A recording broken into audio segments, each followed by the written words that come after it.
I didn't mean to wake you up. I'm sorry. How many of you drove here today? Shame on you. You're supposed to hike today. What's the matter with you? Every once in a while, you know, you're driving down the road and the visibility is about 100 feet in front of you, and here's some clown just kind of walking down the center line because the sidewalks haven't been plowed. Don't you love it? Anyway, are those for us?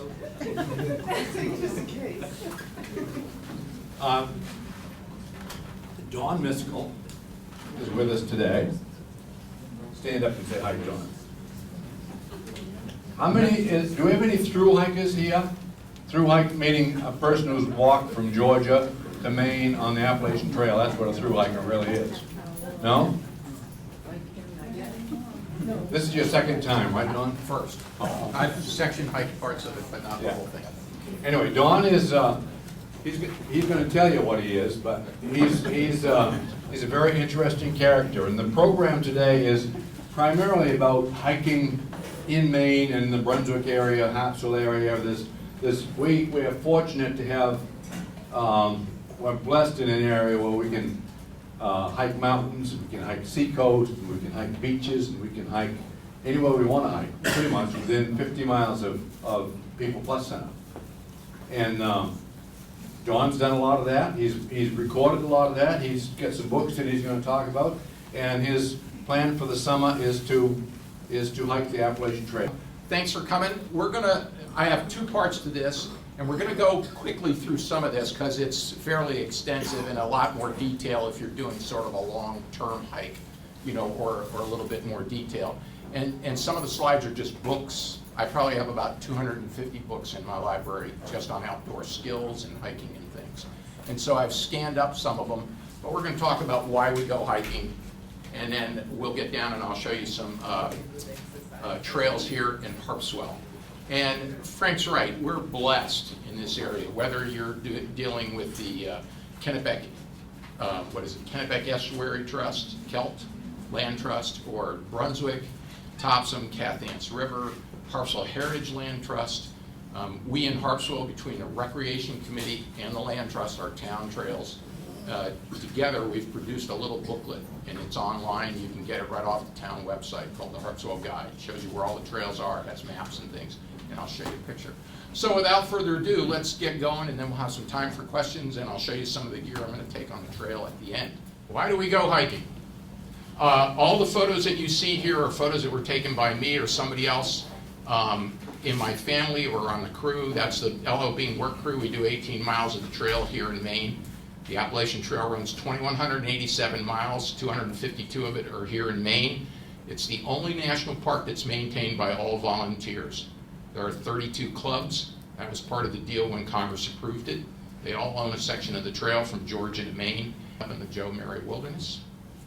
And why are they fun? That's me and 3 others on the Beans crew, because that's the view we're looking at. That's lower Joe Mary Lake. And the AT comes down off Potarajo Ridge and goes around the north end, and the Antlers campsite is right out there. It's sticking out.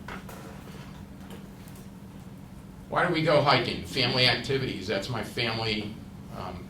We're geographically challenged. My brother and sister live in Alaska. I have a son and daughter-in-law in Kodiak with the Coast Guard, and a daughter in London, England, and a son in Montana. So we live and die by Skype. And this is an LL Bean work crew. We go up twice a year for 9 days, and the employees come up for 3-day trips.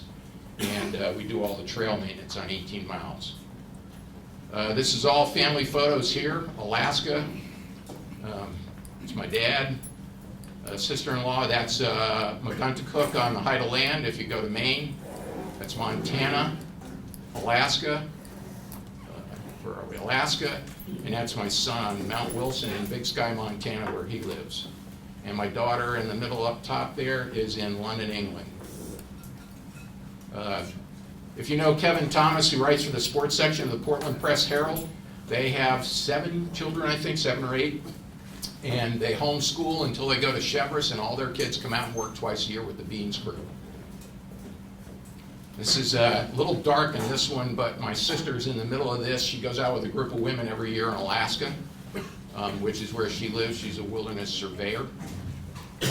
And I apologize because some of the slides, whatever happened on this computer, it masked some of the things. This is a family outing in Harpswell on the Devil's Back Trail. We had 35 people, most of them kids. And we'll go over where the Devil's Back is. This is the Yellow Bean Cruise. We rebuilt a new privy. We checked it. We dug the hole. My wife is one of the women in the hole there. We cut the bridges. And we had a lot of fun. We've replaced all 3 privies on the trail in our section. These are some of the through hikers we meet along the way. Bison and Talker, you come up with a trail name. And I saw about 50 of them last fall, and they all had some crazy names. This is a picture of my brother's hunting dog in Alaska, up in the Hatcher Pass area. Giant Stairs down in Bailey Island, if you've ever gone. Wow, I apologize, they're so dark here. Crawford Notch, taken from up around the Frankenstein Cliffs, about halfway down in New Hampshire. Schofield Trail in Harpswell, where the big house and barn are. There's a Heritage Land Trust trail there, it goes down to the water. Crawford Pond on the AT. Devil's Back Trail in Harpswell. Sunset at Antlers Campsite that I showed you there on the Lower Joe Mary Lake. Not sunset, I'm sorry, sunrise. We had a beautiful, beautiful trip. Yeah, just played around with all the words and everything, sorry. You know, why do you go hiking? Strength, endurance. Here I am doing some trail work on the trail, and this was a winter climb of Mount Washington. That's a Lake of the Clouds out down there, and we were doing a Washington summit in the middle of winter. Mount Katahdin, this is a view from the trail. You've got about 50 miles to go, and the Appalachian Trail Northern Terminus is right on the top of Katahdin. It goes up this whole ridge line right here, right up across. It's from the Katahdin Stream Campground, it's 10.5 round trip. Learn new skills, that's my son. We did some geocaching, and we're building one of the privies down there in the lower left corner, and we're using an Nalgene bottle filled with water as a level to level the foundation before we got it going. And I'll talk a little bit about orienteering, which anybody can do, from young kids all the way up through seniors and adults. And these are some of the people I work with on the Beans trip. They surveyed the trail before we go out. If there's too much snow, we delay. This is geocaching. My son, we were in Alaska, he pulls out his phone and says, hey, there's 3 geocaches right around here. So you go out, they give you a lat long, and you use your phone or a GPS, and we're looking for that little tiny canister. And we found it, not easy. This was the canister search here. It was hanging in a tree in the middle. This was on the slope on the Girdwood Highway right outside of Anchorage. That's my wife and daughter-in-law. Trail work, a great way to get out and meet people. Clearing the trail. Some of this is in town. These are in Harpswell here. Cliff Trail, AT, and every 3 years as Sawyers for the National Park Service, we have to recertify. So that's the training class that I was in. Why do we do trail work? The streams overflow, they move the bog bridges, so we came up with a different program. Instead of having a single piece of wood over which the bridge went, we built these cribs up and we built 2 trails. Here you can't see it, there's about 7 or 8 trees all bound together falling down, and it took us about 4 hours to clear them until we opened the trail back up.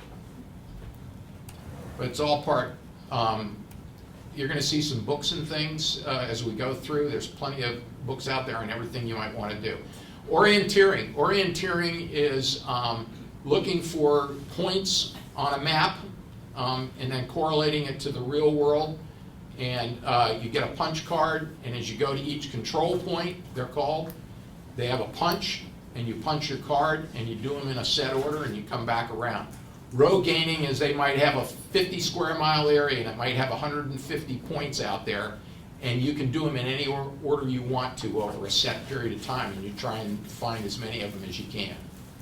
And the, school kids can do them, you know, doesn't matter what age. They just make the courses harder depending on.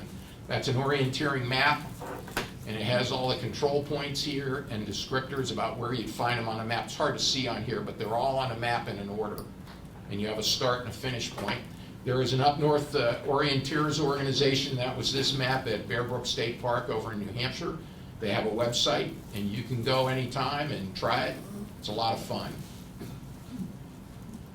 Plenty of books. Why do you go hiking? As I said, I apologize, I played around with them.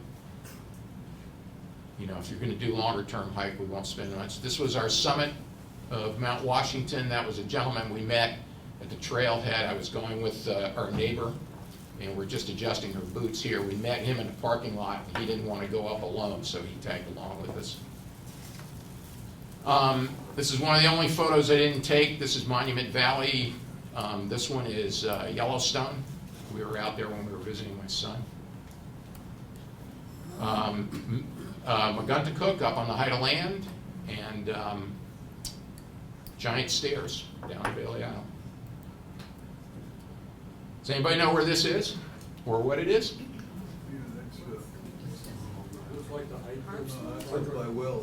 No, it's actually in Harpswell, and I'll show you where on the Curtis Farm Preserve. It is a glacial erratic. You are about half the height of that stone, and it's a rock that was left over as the glaciers were moving towards the ocean. It's in the woods on the Curtis Farm Preserve. These are our photos from Yellowstone when we were there.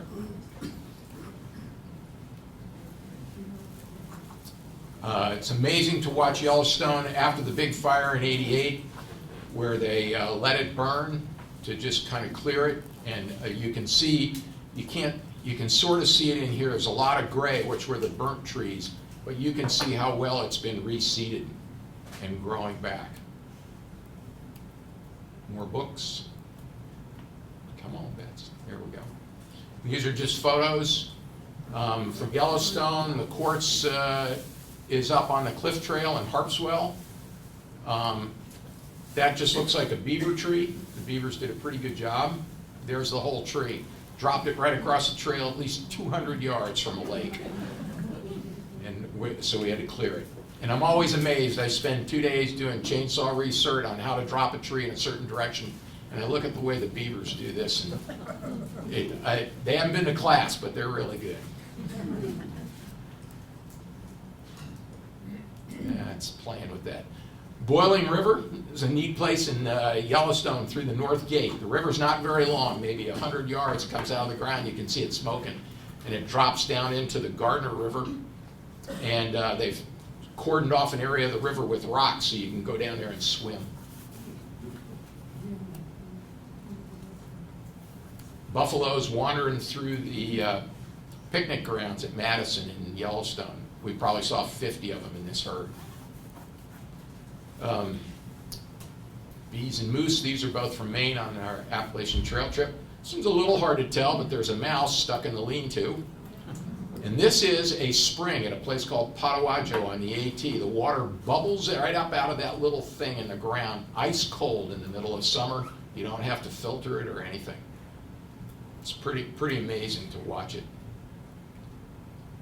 All sorts of different mushrooms that we see along the trail here in Maine. Snake at Antlers, it was about 96 that day, and he was trying to get cool. Some bear scratching.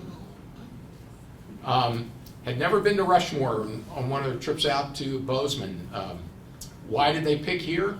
Because allegedly this is the hardest granite they could find.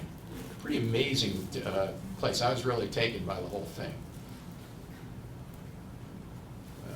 Yellowstone, bear track on the right, and a cow and a calf on the left there. In and of itself, my sister took this picture and said, just a bear swimming. The bigger question is, why is he about 2 miles from anything in the middle of Prince William Sound in Alaska? They were kayaking. She's like, what the heck? I apologize, but just an indication that there are all sorts of books out there for you. The book on the left on tracks and signs is really great. It's pretty thick, but it's all in color and natural photos, no drawings. Lenticular cloud over in the presidentials. More books. History. I'm a registered Maine guide. The first registered Maine guide in Maine was Fly Rod Crosby, a woman.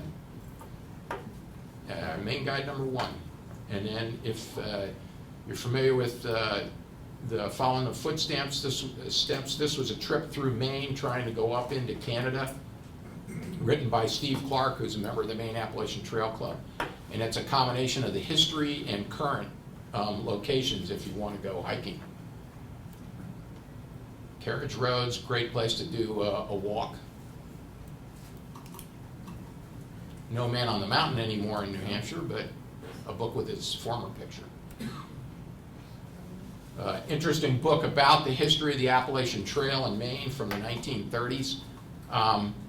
The trail was not going to extend this far when Benton Mackay conceived of it, but he underestimated Myron Avery, who was from Lubec and couldn't afford to go to college. The town raised the money and he went to Bowdoin. Graduated, became a Navy lawyer, but he was involved with the Potomac Appalachian Club when the trail first got started and said, it's not stopping in New Hampshire, it's going all the way to Maine. So he was instrumental in extending the trail up to its northern terminus. And this is just a history, great. These books in that sepia color have a set format in terms of pictures and words and length. And so Dave Field, who's a member of the club, has been maintaining the section on Saddleback since he was 15. He's in his 70s. He was the president of the club for a while and wrote that book, but he's scanned about 25,000 documents out of the library at the state library here in Augusta. Just one of the geo markers on the trail and old artifacts along the way. Learn about yourself. This is Hannah Horrigan. I work with her at Dean's, and she's on the trail. And you know, Hannah didn't even work with a chainsaw, and we took her to the class, and then she helped build the renewed Twitchell Bridge there on the left or the right. It's my son Justin. That's Big Sky, Montana down there. They walked out of the mountain one day and said, let's go for a hike. We'll go to Mount Wilson, which is right next door, 10,700 some odd feet. And that's looking into Yellowstone. This was our winter hike to Washington. This is Jane Smith on the left. When we opened the Devil's Back Trail on Harpswell, she had never done any trail work, and she helped us build the bridge that you see on the right. She had a great time, big grin. This was a lifelong ambition for her to put a trail in there, and I'll show you a map. Jennifer Farr Davis happens to be a friend of ours, my wife and I. She hiked the trail the first time in 6 months. She wrote the first book there called Becoming Odessa. She then decided to go hike it again and did it in 56 days, which was an unofficial record. There are no official records on the trail. And then she said to her husband at the time, I think I can go faster. And the man had walked it in 49 days. So the third time she walked it in 46 days. And her husband, Brew, was her support hike. Great lady, a lot of fun to talk to. Walk in the Woods, of course, Bill Bryson, his comedy of errors trying to hike the Appalachian Trail. The word is that Robert Redford and Nick Nolte have made a movie, which is going to come out later. This is Asher Molyneux, the boy, and his father, Paul. They live here in Maine. Hiked the trail when he was 8. A family just finished it together. And, of course, Don Fendler got lost on Katahdin for 7 or 8 days. My favorite photo. That's my uncle in the white, and a guy he ran the Mount Washington Road race with. And, oh, you see their numbered placards? Those are their ages. My uncle's 80, and the other guy was 92, and he ran faster than my uncle. He's my hero. He's out hiking all the time.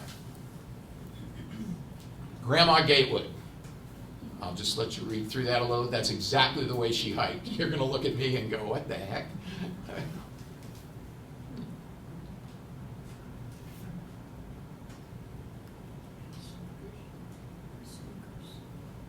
Yep, got her Keds on, and away she went. There is a book about her, too, that you can look at. So that's just a quick recap of all the different reasons we go. I always tell people that these are the 3 things it ought to be. You plan it.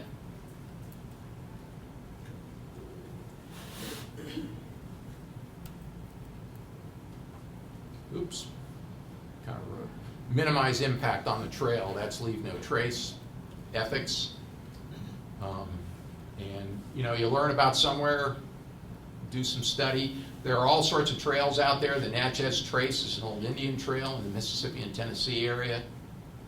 That one doesn't work very well now that it's played around with it. Just talks about, you know, are you going somewhere specific, or do you have specific goals in mind on what you'd like to do? And I will tell you that, you know, if you're thinking about doing something like the Mount Washington area, is they have the huts up there, so you can go and stay in the hut. You don't have to carry anything but a day pack with your lunch, because they serve breakfast and dinners, and you can get a bunk, and it's family style. And I've seen 3 generations up there: the grandparents, the parents, and the children, and everybody's having a great time. And some of the hikes aren't that long. It's like 1.7 miles up to Mitzpah, and then you can just stay up on the ridge line and hike over to Lake of the Clouds by Washington, and then it's just a mile up to Washington, and you can take the hiker shuttle back down and back around to where your car is. So there's lots of different ways to do some of this. A little bit about planning, and unfortunately I can't tell you what's missing on the bottom. There's one more line.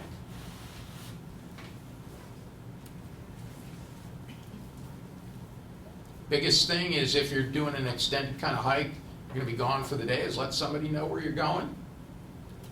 And make sure that you have everything that everybody needs before you get there. I used to teach scout leaders, and that was always a big issue, making sure that you'd already looked at their equipment so they don't show up. Leave no trace, a national organization. Hardened surfaces, and just be careful of the wilderness. It only takes 8 people walking in a line to leave a trail. That's just a kid's version there. At the trailhead, you always have somebody at the tail end, and everybody has to stay in front. Make sure everybody knows what to do if you're going as a group. I'm sure a number of you participate in the Thursday hiking group around here. So if you're taking kids, you know, not too much weight, don't overdo it, and know when to say when. I took my 3 sons hiking one time. We were over in New Hampshire, had a big trip planned. It was like 98. Nobody was having a good time, including the dog. So we just turned around and went back to the car and sat in the river for the afternoon. Don't chase animals, and I'll show you a better slide of why. And if you don't make a lot of noise, you'll see things. I mean, animals, all sorts of stuff. Unfortunately, you can't read all of that. There's, if anybody wants more information, just check with Stacy. She has my email, and I'm certainly happy to send this to you if you have Microsoft PowerPoint, and it'll show up. Yeah, some of this stuff is missing. Don't chase the animals. I can't say it enough. Is Rover coming? It's our last 2 Goldens in my life. Dogs, you know, it just depends on where you're going. They can get Lyme disease. That's our second Golden, who anytime she saw a pack come out, she was at the car. She was ready to go.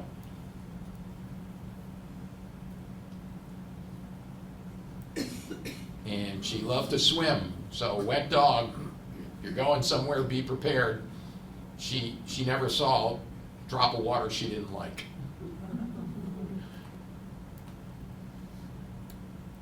Some more books. Like I said, I apologize. Okay, why we don't chase animals. Oops. Go back. That's a trail in That's a trail in Montana. So if you had to go do your business, you need to hike a ways where nobody's going to see you if you're worried about that. That's the AT in Maine. That's why you don't walk off the trail.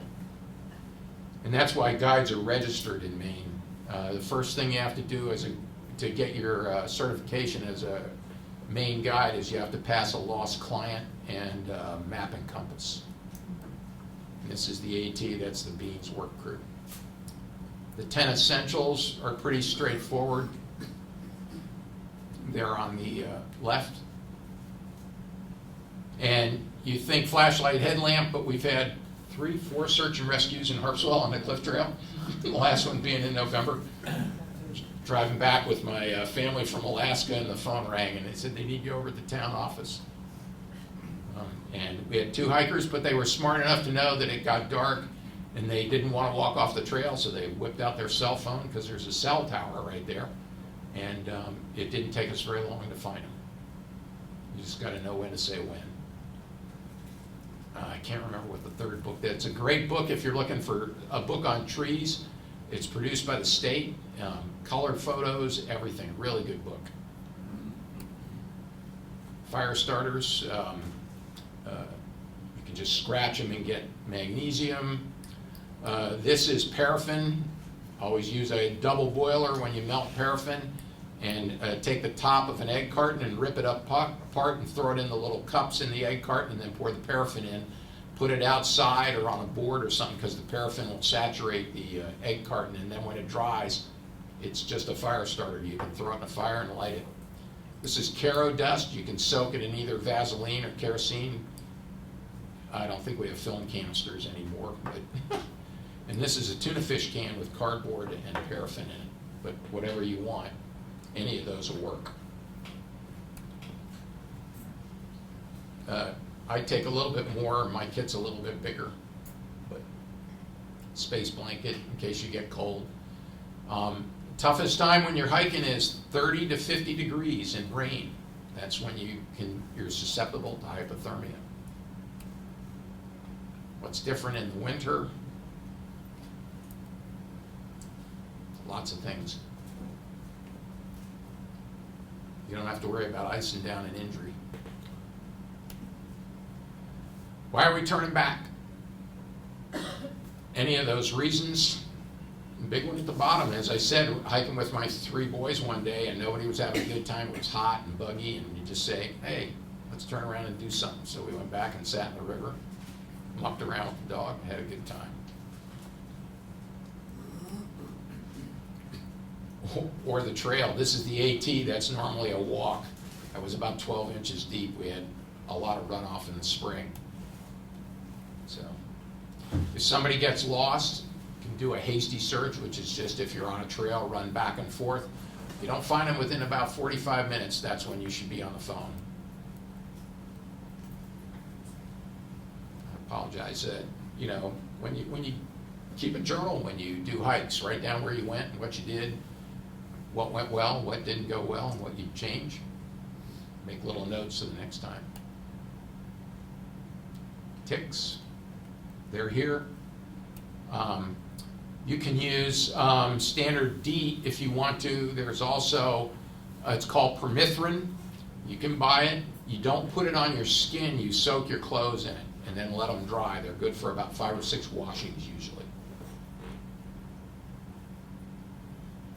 And they're definitely out there, as I'm sure you all know.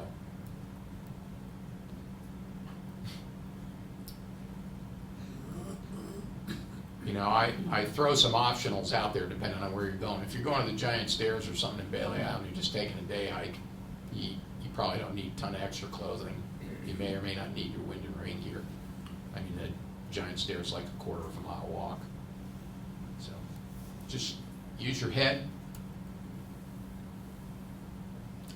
GPS, those are great, but if you don't get a signal and your battery dies, a map and compass still work great. Just know the difference between true and magnetic north. Here in Maine, it's about 17 degrees difference. So if you have to walk a ways, you're going to be well off where you want to be. As I said, it's about 17 degrees in Maine. Just learning how to read a map. Grafton Notch up on Route 26. The darker areas are the steep areas.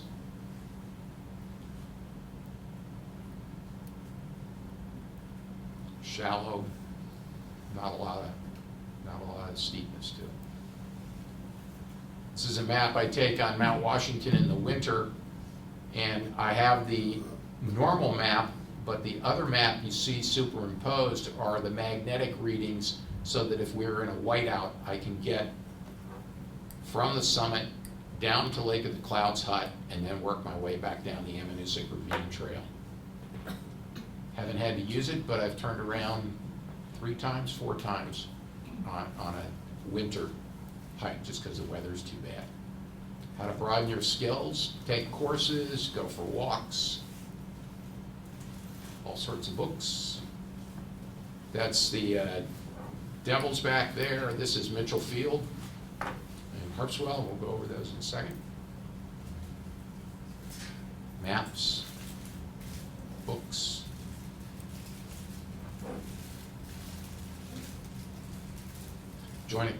Visit websites, Healthy Maine Walks, Maine Trail Finder. Views from the top is, you pick your state, and it's people who have done a hike and then submitted a trail report. Some of them are funny. Somebody wrote about Mount Washington and said, when does the Walmart go in up here? Attend a class. You can become a Maine naturalist. Beans has outdoor discovery schools. The Appalachian Mountain Club, AMC, not to be confused with the Appalachian Trail Conservancy. And this is training courses. Solo is Stone Hearth Outdoor Learning Opportunities. If you want to get your wilderness first aid and other things, they offer those courses. Maine Naturalist is an extended program introducing you to the outdoors. Here in Harpswell, we have the Land Trust. They have an outing club. You can join, put your name in on the website, and you'll get notice. They do things year-round, family-oriented. This is the Town of Harpswell website. You can put your name on the rec. We do a hiking challenge, Harpswell Hiking Challenge, every summer in the beginning of June on National Trails Day. We pick 8 town and land trust trails, and you get 2 days to walk them, or you can walk them in one. Usually works out to be about 10 miles of walking. And we have little Ziploc boxes out there, and you can turn your thing in. We give prizes. And that's the Harpswell Guide right there if you want to download the booklet on where all the trails are. That's the Appalachian Mountain Club you can join, Maine Outdoor Adventure Club, and the Maine Appalachian Trail Club here in Maine. We take care of the 252 miles of the trail. And if you want to join a work crew for a day or something, that's all on there. Rails to Trails, I don't know if you're familiar with that. There's a program sanctioned through a congressional act called rail banking, where if a railroad abandons the rail, they don't have to turn the land over, they can retain it. And they're turning these into walking trails. And out west, they've retained the tunnels, the trestles, and some of these are very long. A lot of them are in town. American Hiking Society. This is the Harpswell Guide. We produce about 5,000 copies a year. You can get them at the town office for free. This is a book published here in Maine, sold at, I think it's at Gulf of Maine Books. Really beautiful book. I'm actually hiking the trail with Carrie Kish, who is the editor for this one. This is a new series that just came out showing you all the public access points along the coast of Maine. There are 3 books from Portsmouth to Lubec. And then the standard guides. There's a Rails to Trails. They're regional books, and they show you all trails across the country that have been banked and turned into walking, horseback riding, joint use mountain biking. And of course the Gazetteer. Mackworth Island, if you haven't been there on the way down, it's where the School for the Deaf is, but they have a circuit trail that you can park there and walk. Bradbury Mountain, Cathance, Morris Mountain, Dodge Oak Point over in Newcastle. A little bit bigger hikes. Mount Blue is only 1.5 miles, but it's almost straight up. Beautiful views from the fire tower.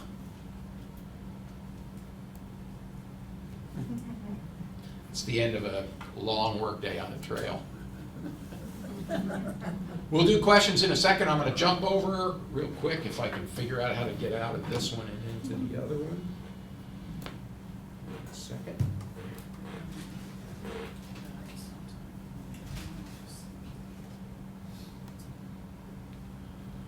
Yep. Got the buffalo in the background. That's my mother, who's 80 at the time this picture was taken in Yellowstone. I'm sorry. There was an next one on there. Yeah, that's my mother on the right there, who was 83 or 84 at the time we took this picture in Yellowstone. My sister, my wife, and family friend. In the end. It's a woman I work on the trail with, really. Okay. Giant stairs. The picture up there was the picture I had on the original lead. Down on Bailey Island, and people don't know it, after you go by the monument, you can actually go down and around the corner where you get to Thunder Hole, which is down around here. But it doesn't go all the way around and keep going. It stops at a certain point and there's a sign. And then part of this property right here is the McIntosh property that belongs to the Land Trust. The town just owns right along the coast, and there is a trail that goes back to Washington and then takes you back to the parking lot. First come on to Orr's Island, there's a hiker's sign there, and there is a parking lot. This is the Devil's Back Trail we opened about 4 years ago. It's a 1 mile loop. Got a little cutoff trail if you just want to go down along the water, and then it comes back up along the cliff. And it's a beautiful walk. It really is. Pretty easy to do. If you don't want to do the last part, there's another cutoff trail right there. It's all signed.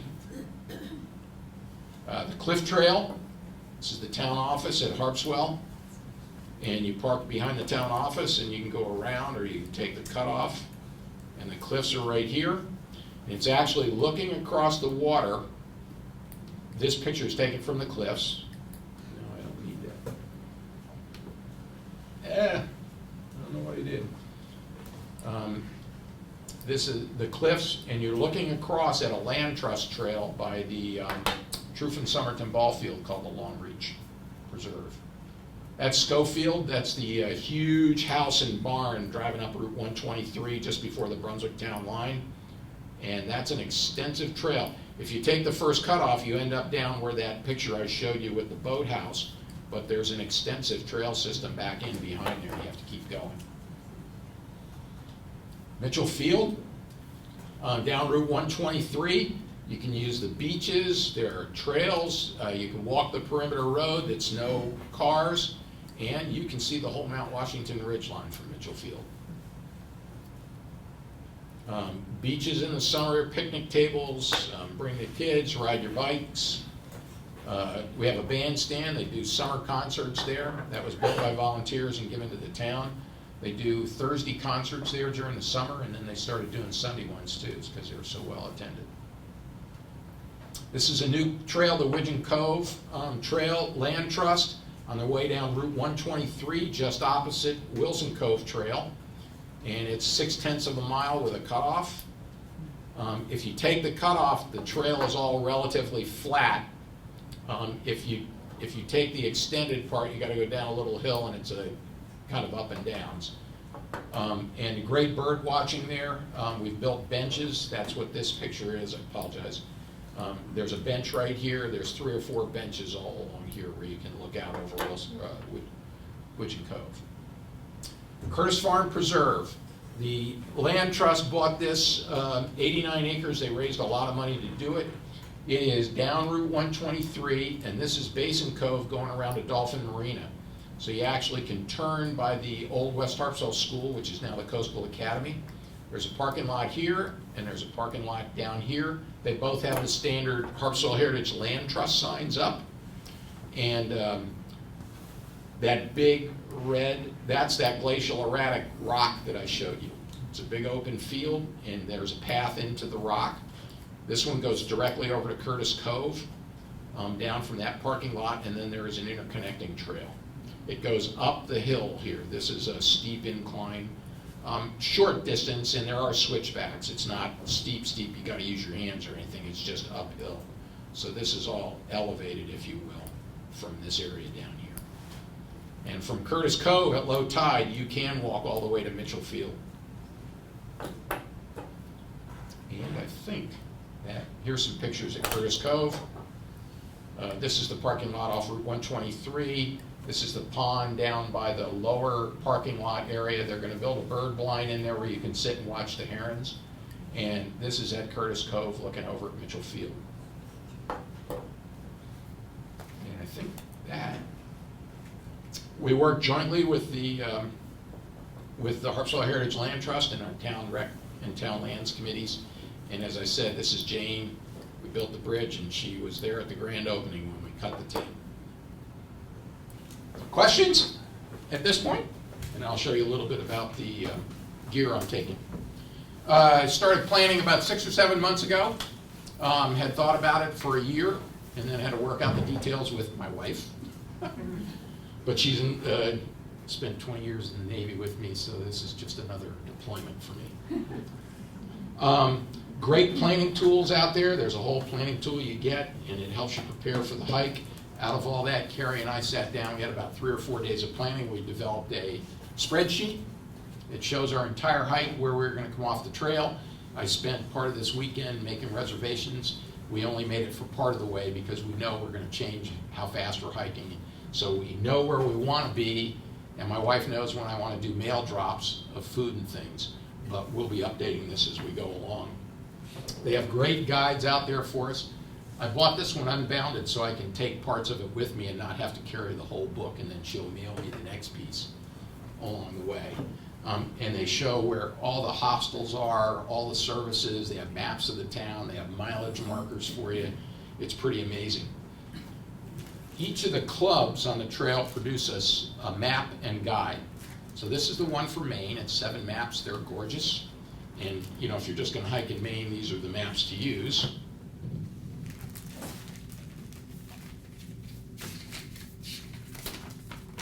They're beautifully done. They're clay impregnated so they don't wilt in the water. And they have a topographic on one side and an elevation, and then when you turn it around, it tells you where all the lean-tos are and the springs and the road crossings. The problem is, if I got all of those for the entire trail, it's a stack this high. But this guy produced 22 maps that are only this high for the entire 2,187 miles. So I can peel off 4 or 5 of them, stick them with part of the book, and then get them mailed as I go along. I don't have to worry about it. I'm going to wear a GPS tracker. You heard Frank talk about it.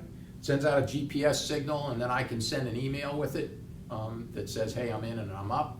And I saw a guy wearing this last year. I'm going to be working with the kids in 3rd grade at the Harpswell Community School because I won't be here to teach them swimming this summer, and so they're kind of bummed. So they want to work with me while I'm walking. So it's I can do a blog and upload pictures, and they have a map of the trail, and they're going to be able to pin me along and follow me, and then we'll do things. I'm meeting with them tomorrow, as a matter of fact. You need a stove, which I have. It's called a pocket rocket. Screws on top of a propane, isopropyl, and then you just lay them out. Put my little bucket of water on there, heat it up, pour the water in my food, let it sit for 15 minutes, and chili mac and beef. And then I've got, I've actually laid in a month's worth of food for my wife to resupply. So they'll be mailing food drops to me as we go along. They have to mail them at a set time.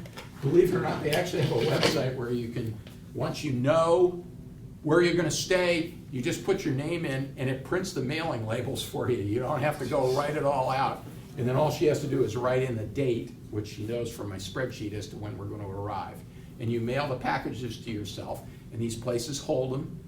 And then when you arrive, you get it, or you can send it general delivery to a post office, and they don't deliver it. They just hang on to it for 10 days. And then when you arrive, you get it, you open it up, you take out what you want, you mail back what you don't want, and you keep on going. Lightweight titanium, pack cover, camp shoes and river crossing shoes. You don't want your good hiking boots, so These are some New Balance Minimus. They don't weigh anything. I modified them, include some hangers on the back so I can hang them if I do a river crossing and I need them to dry. I just glued these things on the back. This blows up. It only weighs 11 ounces. That's a mattress. What else have I got? Water. So this is my filter system. It's a 4-liter tank. The bad water goes in the gray one. You hang the good water like this, and in about 3 or 4 minutes it will filter 4 liters of water, just on gravity. It just runs through this filter, and then the good water's here. And in my backpack,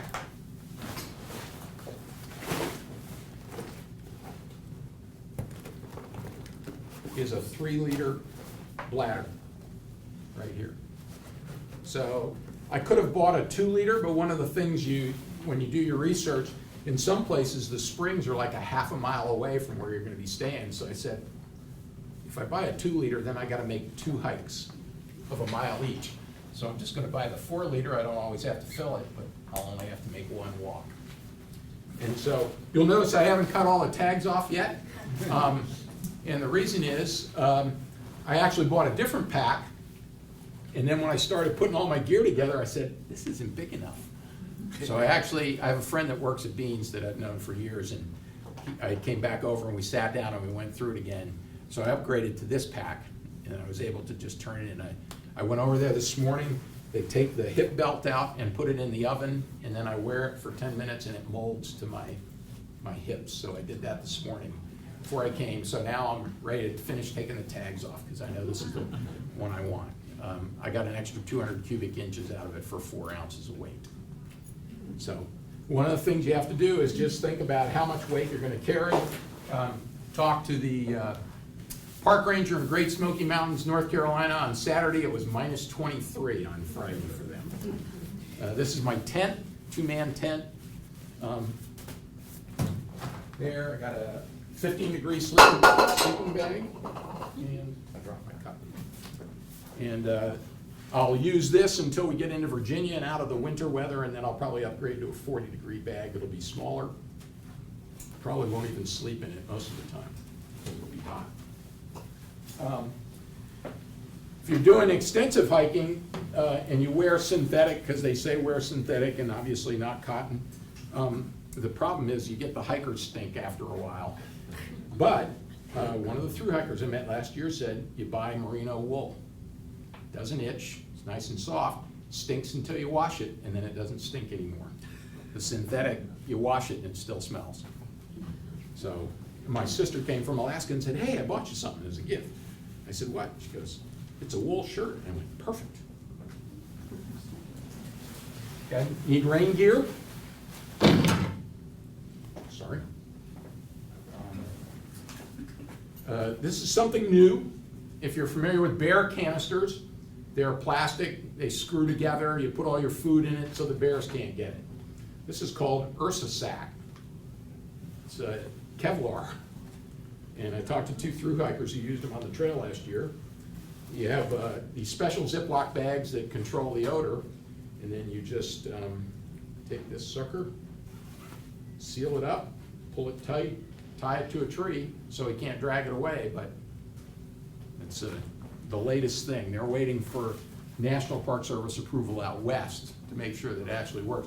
And you can buy an aluminum sleeve, because if the bear just sits there and chomps on it, it'll just turn everything inside to mush. But I talked to a kid that used it last year on the AT hike, and he said, perfect. And unfortunately, it's winter, so I've got a little bit of extra clothing. Oops, sorry, I need to turn that off. There we go. So I've got a little bit of extra winter clothing to start, but as soon as we get Southern Virginia, we still have to go over Mount Rogers, which is about 5,000–6,000 feet. Once we get beyond that and we're into the summer, then that stuff's getting mailed home, and I'll start cutting my pack weight. Other than that, not much left in here. Garbage bags work great if you want to throw everything in that, so that if it gets wet and the pack cover's not working right. If you're somebody that camps and you don't want to get up and go to the bathroom in the middle of the night, I actually learned this trick from a woman when I was taking my winter mountaineering course. And, you know, they make them for women and men, and you just find something so you don't have to get out of your tent at night. Big deal. Waterproof bags. And that's pretty much it. The biggest problem I've got is I'm not going to fly. I'm actually going to take a train down because I'm carrying stuff that I can't fly with. So some of it I'm going to give to Carrie. You can't take gas canisters on an airplane, a knife, matches, all those kinds of things. So I'm actually giving a ditty bag to Carrie and his wife who are driving down, and they're going to carry that, and then I can take the rest of the stuff on the train. So we're going to kick off on the, yes? How much is your pack going to weigh to start out? I want to be under 35 pounds. I put on the other day. I don't have all my food and I didn't load my water, but I'm at about 24 pounds. So there's all sorts of lightweight stuff out there. And you just have to look at it. You know, the real gung-ho people would say, cut off the bottom half of your toothbrush. You know, you're saving every ounce. I'm not quite there. My goal was to be under 35 pounds. And so How many miles a day are you going to plan on covering? Everybody I talked to said start short. So we're going to do about 8 miles a day for the first week or two and see how we feel, and then we'll up it to 10, and then you'll get up around 15, 20. Jennifer Farr Davis, when she hiked it in 46 days, she was doing 46 miles a day. And she started at Katahdin in June and went south, and she had shin splints. She talks about hiking backwards off the mountains because her legs hurt so bad. And she was, you know, she kept going, I'm going to quit. And her husband would say, you can't quit tonight. You can talk about it tomorrow in the morning. So, What's your daily schedule? What time would you start? get up in the morning and get rolling. You know, you're not going to sit up at night and kibitz. You're just going to go to bed. Most of the people I saw, you know, they come into camp, they cook a meal. Some people I talked to, and Carrie and I haven't really discussed whether they want to try that or not, is some people made their primary meal noon. So that, because the one guy I talked to was real thin, and he said, I'd get in camp at night and I was just cold. You know, he said, I was okay while I was hiking. So he said, I made noon of my primary meal. When I got to camp, I set up my tent or my sleeping bag, got out my Cliff Bars and my Gorp, and sat in my sleeping bag and ate, and then went to bed. Yes? How many are going to be with you? I'm going to be with Carrie Kish. If you read the outdoor section of the Portland Press Herald on Sundays, it's always on the back of the sports page. Carrie writes a blog. He and I are both trail maintainers for the Appalachian Trail here in Maintain, and we've been talking about this for a year. So we want to get going because, as I said, Bill Bryson wrote his book, and Robert Redford and Nick Nolte made a movie. So the movie's supposed to come out this summer, so we don't want to be on the trail next year when everybody else is going to try it. So we decided this is the year to go. Oops. And upwards of 1,200 people, 1,300, 1,400 people, you know, start off. I don't know what the current numbers are, but about 50% of them are gone by the first 800 miles. I mean, they start sorting themselves out pretty quick. So it's a little crowded when you get stopped. Yes? Why did you pick going from south to north? And secondly, what do you have for backpack and tent? The backpack is an Osprey Ether, A-E-T-H-E-R. The other one I looked at is the Osprey Atmos. They're all of these are sold at Beans. The other one they have, which is a lightweight backpack, lighter than this, is called the Exos, E-X-O-S. The problem that I had with the Exos is it would only hold, it was rated for like 30 pounds. And I talked to some of the kids on the trail and said they started with that, but then they changed because they needed a little more room and weight. And your tent? The tent is an Imogene 2 Go Light, but the company has gone out of business. But there are other tents out there, lightweight. There are really lightweight backpacks. There's a company here in Biddeford called Hyperlight. They make a pack, but there's not much to it. It's basically a sack with straps. So that's a tough one. Yes? And why did you go from south to Oh, north? I'm sorry. You can start sooner. If you're gonna start in Katahdin, particularly with the snow this year, you probably wouldn't be starting until June or July. Yeah, it's gonna be June or July before anybody starts a southbound. And I do meet southbounders. My section of the trail, the 2.5 miles I maintain with my wife and family, is in Rangeley, south of the lakes there. And I have met southbounders, but they get a late start and that drives them into the fall. This way, there are already people that have started, believe it or not, down in Georgia at Springer Mountain. Because when I talked to the top of Georgia Youth Hostel where we're going to stay one night, I was making a reservation for Carrie and I said, how you doing? And he said, we got snow and ice and the hikers are having a tough time. I could send them a few pictures and they'd probably turn back. Yeah. Yeah. Yes, ma'am. What brand hiking shoes, and do you use hiking poles? I do. My poles are actually in my backpack. Right now, I just threw them in there.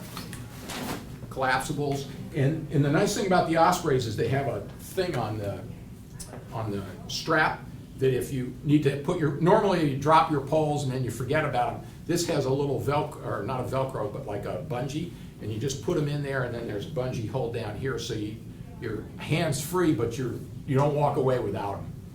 And I have an extra pair at home, so if these break, I've seen some pretty ragged looking poles on some through hikers. And I've said to kids, I usually bring them in my car at Beans, and it's like car camping for us, and then we remote out to the edge of the trail. But I was going to give a guy, I said, here, I'll give you a set of poles. And he goes, nah, don't worry about it. I'm 50 miles away. I'm getting there. Shoes. These are Keens, Targies. And in my discussions, the kid said, buy one with a wide foot box because as you walk, your foot tends to flatten out a little bit. And this is actually my second pair. And I'm breaking them in, and then I'll leave them here. And then when I'm ready for that second pair, they're already broken in. So don't just buy them, you gotta have them broken in, otherwise you're breaking them in on the trail.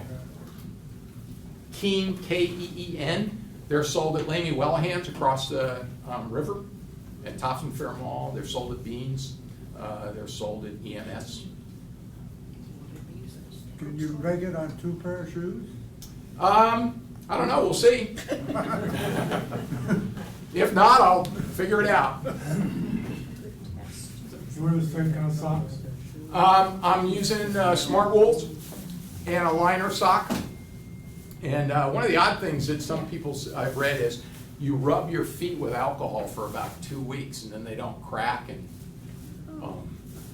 you just rub your heels and stuff. Some people soak them in tea. Yeah. Yes, sir. When we visited my sister in Anchorage, Alaska, we were driving around camping, and she said, take a can of bear spray. Are you taking any bear spray or anything? Now, I talked to the park ranger at Smokies and about that, and I haven't seen anything that says you need to carry bear spray. The black bears are they're not as aggressive as what you see in Alaska. I've been up there a number of times with my family, and not nearly as aggressive, tend to shy away.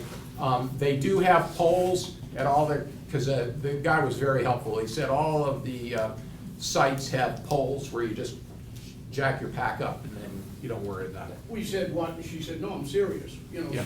We thought she was kidding. What do you mean bear spray?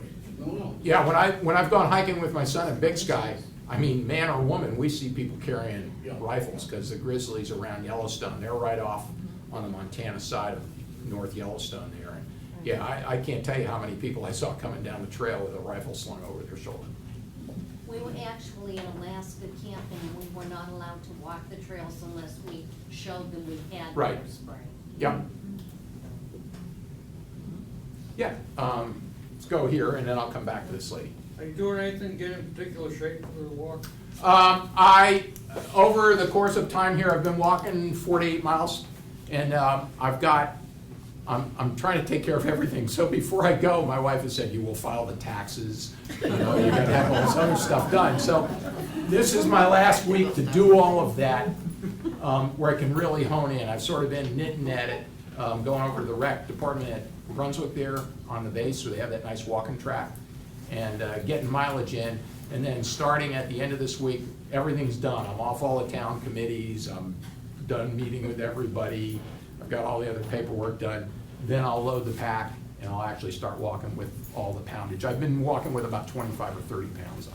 The reason I asked is, years ago, I did the alligator trip, and I was, 24 or something like that, and I thought I was in great shape.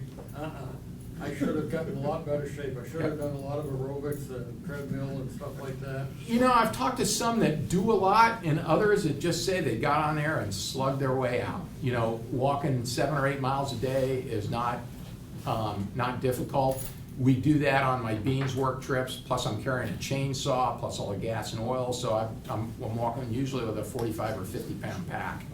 Okay. And, I felt comfortable doing that, and I talked to Carrie the other day. He's sick as a dog right now. They're supposed to leave on Friday. And so, as I said to Carrie, I'm counting on the fact that you're shorter and have a shorter stride. I'll keep up. Yeah. Yes, ma'am. When are you leaving? I'm leaving here on the 11th of March. Okay. And I'm taking a train down to DC. I'm going to stay with my sister-in-law and her husband. And then I'm just spend a couple days visiting. And then I'm going down to Atlanta via train. And my cousin lives just north of Atlanta. So I'm staying with them for 3 days. Carrie and his wife are driving down. And we're going to jump off on the 18th of March. And Stacy will have the contact information. You'll be able to follow because I'm going to make it a public site. Okay, so you're not going to be on trailjournals.com? No, actually, the GPS tracker that I showed you is called Spot. Their website is called Find Me Spot. And they have a page on there called Spot Adventures. And it will upload my GPS track.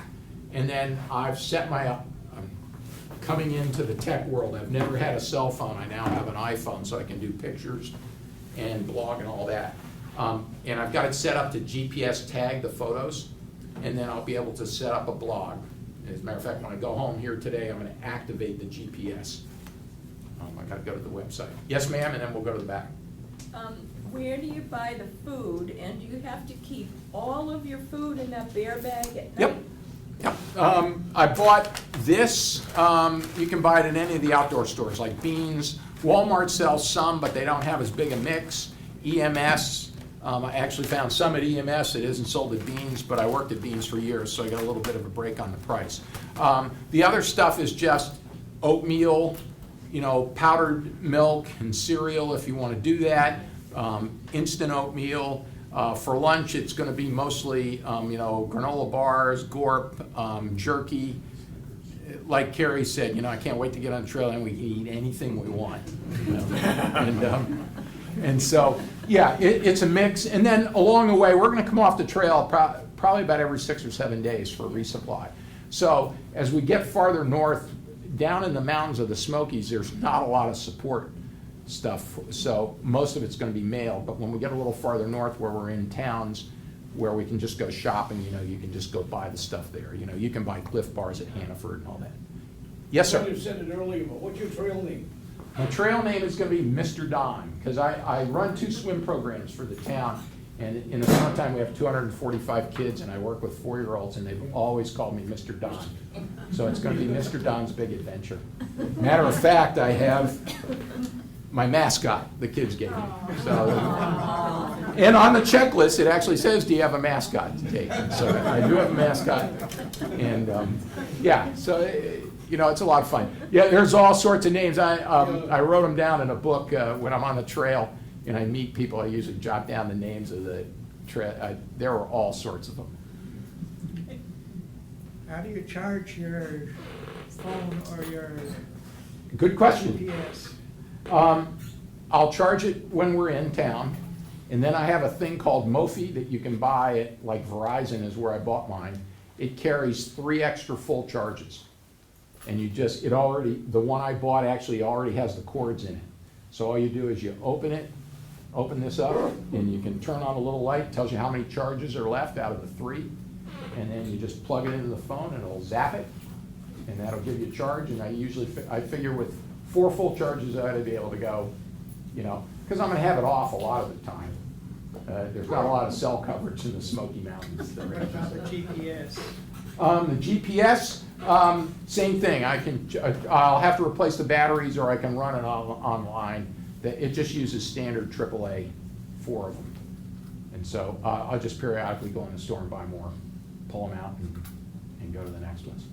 The first time I actually saw a spot was on a guy last year, and he was an older gentleman, and his trail name was Cardio Man. He was recovering from heart surgery by walking the trail, and somebody said, I didn't know what it was, and so he walked on, and somebody said, what is that? And I said, I don't know, maybe it's an AFib detector or something. The next day, this 22-year-old comes ripping through, and he's got one hanging. I went, just a minute, come here, what is that? But I've seen, you think that you're going to stop at some point and say, I can't do any of that. Well, oddly enough, the reason I brought this paper is, Carrie wrote an article in here. It's called Extraordinary Hikes. It's about a book this couple wrote called Extraordinary Hikes for Ordinary People. This is last Sunday's paper. And it's basically hikes that any of us can do. They're not, rock climbing and you got to carry a ton of stuff. And all over the world, they basically wrote this book. But my point is that there are hikes around here that we can all do. As I showed you that picture of my uncle, he's my hero. I want to be able to do that when I'm 80. And just for info, I'm 66. So this is and I met, the oldest guy I met on the trail, who was hiking alone in the 100-mile wilderness, was about 79, I think. He was moving slow, and I was like, geez, he's a million miles from anywhere here until he gets to Katahdin, but he was trucking along. And he wasn't hiking with anybody. I've met other ones that were hiking with a son, or that you just hook up when you go down to start in Georgia or here. There's going to be 20, 30 people a day starting for a while. And so you meet people along the way. When you read these books, you meet people, and maybe you'll hike with them for a while. And then all of the lean-tos have journals in them, and so people put entries in. And so, like when we met people on our work cruise last fall, they'll go, hey, did you see so-and-so? Yeah, we just saw him like earlier today. Oh, great, okay, we're catching up. So there is a whole trail communication systems through those log books. You'll find stuff on the sides of the trails at crossing roads where they'll even say, this is for, Hubbaboo. And it's some sort of resupply. There's trail angels who, they'll either show up and have a barbecue set up, and they'll be doing hot dogs and hamburgers and sandwiches and drinks, or they'll just leave a cooler there and you get what you want. Yeah. Yes, sir. Would you tell us about the Jerry Galway case that I heard you? This is the lady that was lost on the trail here in Maine last year. I was fortunate enough to, as a member of the Maine Appalachian Trail Club, I was at a meeting last year. Last year, because she's been gone a year. She was 13. Yeah. July. Yeah. And so last January, 2014, we had a presentation by Kevin Adams, who was the lead warden on that search. When they do a big search, usually the local wardens, like when I got called to work with the team down here in Harpswell, that was our local warden, Evan Franklin. This, because of the size of the search, Kevin was brought in, and he gave a presentation, GPS laydown of the coverage. She was basically coming off of the Saddleback Ridgeline heading towards Sugarloaf. So she had stayed at Poplar Ridge Lean-To. They had a picture of her there, and the wardens had actually gone ahead on the trail a long way on the AT and intercepted hikers and started working their way back and quizzing them to find out who, if anybody, had seen her, where they might have seen her. And then they do, as you saw me briefly talk about, a hasty search is you just walk trails, known areas where you're not in the woods, trying to figure out a grid pattern or anything. You walk down the trail this way and up the trail that way, and if there was a side trail, or you might walk down a stream or a creek, or up a stream or a creek a little ways. And then they brought in full teams. They had search dogs, they blanketed this thing, and nothing, they had nothing. They just don't know. They even, this past year, they were gonna go back and search southbound in case she had gotten turned around. And it ended up going the other way in the fog or something. But nothing right now. Yeah, pretty amazing. Yeah, how can there be nothing? I don't know. My buddy that works with the search and rescue dogs said, they do go back there from time to time. If it became just a search, the dogs would slowly hunt. That's all I have on that one, unfortunately. Yeah.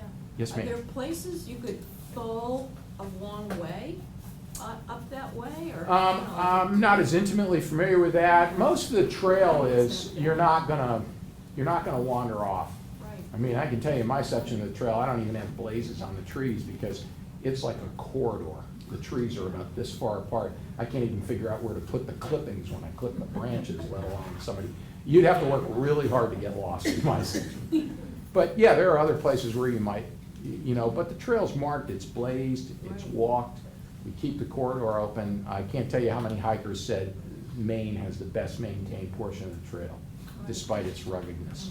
Do people carry a couple of flares if they were hurt but conscious?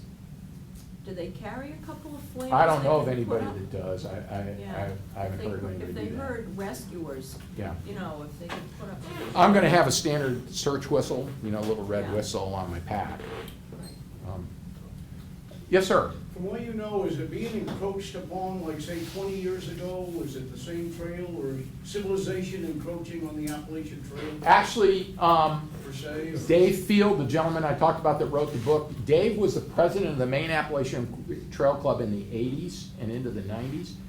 And when Myron Avery laid it out, they just wanted to get it done. So they picked off all these logging roads. They just ran around and said, okay, we can connect here. They used the old Civil Conservation Corps guys, and they just kind of connected everything. And it was all over the place, and it, bordered or went across private lands and things. And so Dave Field, he's a professor emeritus at University of Maine in forestry. Great guy, just completely knowledgeable, tons of information. And they worked with the state and the federal government, and they've moved the trail into a corridor. There's a corridor of land, and the corridor, it's not perfect. It's not like exactly 1,000 yards on this side, 1,000 yards on. The corridor might be this big, and the trail's over here. I showed you a picture of Crawford Pond. We go across the south end of Crawford Pond where the old logging dam is. It's just great big rocks. All of Crawford Pond is in the corridor, even though we just go across the bottom. There's a whole, the land management plan for Maine is about this thick, and it's got all these letters of agreement, because some of it goes across state land, Bigelow Preserve, across the Bigelows. Some of it's, they've got all these arrangements, but yeah, essentially, they've tried to establish a corridor as much as possible. I think, they don't publish it anymore, but in the ATC quarterly magazine, they used to publish, and they were down to like maybe 6 or 7 miles out of the 2,187 that was still being protected, taken off of a road somewhere, or in Pennsylvania, they actually put a culvert under the highway so you didn't have to cross a really dangerous section. In Virginia, crossing the James River, I think it is, there were some old railroad pylons, stone pylons like you see up here south of Augusta, and they built a footbridge across those. The stone pylons were still there in good shape. They built a footbridge across there so you didn't have to walk the highway bridge. Any other questions? I'll be around for a few minutes. Come up, feel free. Thanks for coming.